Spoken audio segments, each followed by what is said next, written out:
Raviteja set విచారణ ముగిసింది. 9వ రోజు రవితేజను విచారించిన సెట్ బృందం 9 గంటల పాటు ప్రశ్నించింది. అయితే రక్త నమూనాలు ఇవ్వడానికి రవితేజ నిరాకరించారు. ఉదయం 10:30 నుంచి మొదలైన విచారణ సాయంత్రం 7:30 వరకు సాగింది.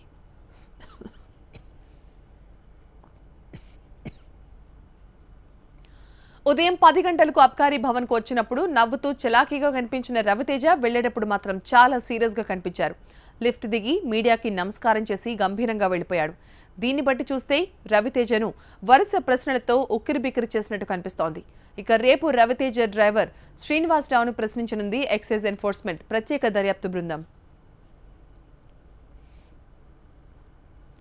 డ్రగ్స్ మాఫియాతో లింకులు, టాలీవుడ్ సహచరులతో డ్రగ్స్ సంబంధాలు, సోదరులతో ఈ వ్యవహారానికి సంబంధించిన అంశాలపై సిట్ అధికారులు రవితేజపై ప్రశ్నల వర్షం కురిపించినట్టు తెలుస్తోంది. 9 గంటల పాటు రవితేజ విచారణ సాగింది. కాల్విన్ జీషన్తో ఎన్నాళ్లుగా పరిచయం ఉంది? వీరిద్దరితో ఎలాంటి రిలేషన్ ఉండేది?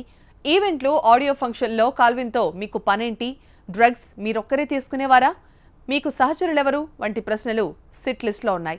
అలాగే పూరితో విదేశాల్లో ఎక్కడెక్కడికి వెళ్లేవారు? షూటింగ్ లేని సమయాల్లో గోవా, బ్యాంకాక్లో ఎలాంటి పార్టీలు చేసుకునేవారు?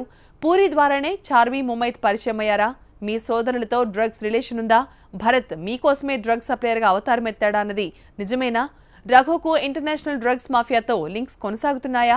7 ఏళ్ల క్రితం అరెస్ట్ను మీరు తప్పించుకున్నారా అంటూ రవితేజను సిట్ బృందం ప్రశ్నించినట్టుగా తెలుస్తోంది.